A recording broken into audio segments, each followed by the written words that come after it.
That's a felony? Stealing is a felony. Oh, yes, it is now a felony to steal in California. That's just one of the new laws as we head into 2025. Several others are also addressing issues like retail theft, housing, and college admissions. Jim Newton is a journalist and UCLA lecturer, and he joins us now to talk about how these new policies aim to improve problems in the state. Good morning. Thanks for being with us. Good morning. Nice to be with you. So organized retail theft has been a huge problem in California. We know that. We just saw the reaction from some shoplifting suspects when they heard that the news that they're not going to be charged with a felony. Talk about these new laws to crack down on the crime.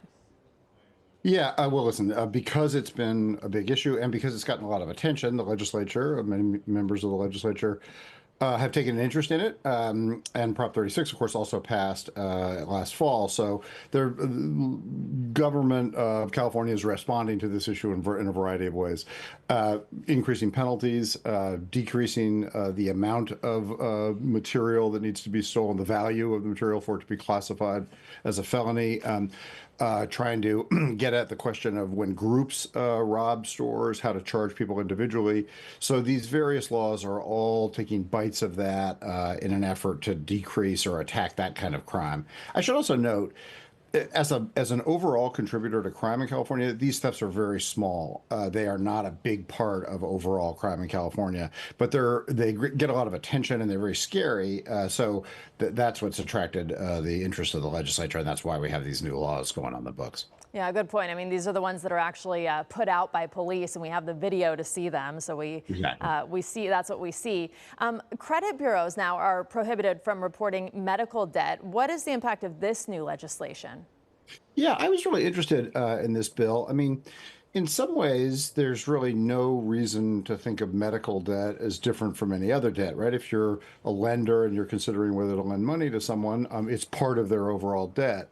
But unlike other kinds of debt, medical debt isn't entered into voluntarily, right? If you call 911 because you're having a medical emergency and you don't get to choose which hospital you go to, you might be unconscious.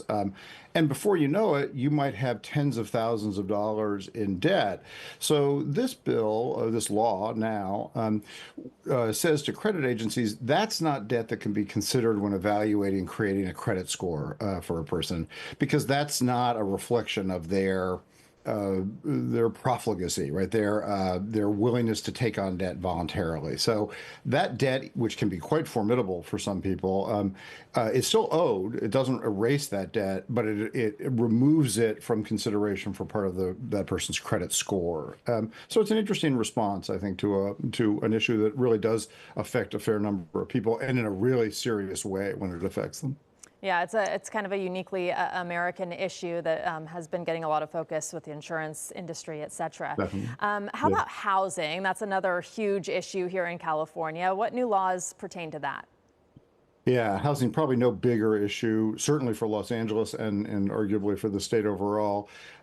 Lots of ways that the legislature is trying to affect the housing stock in California.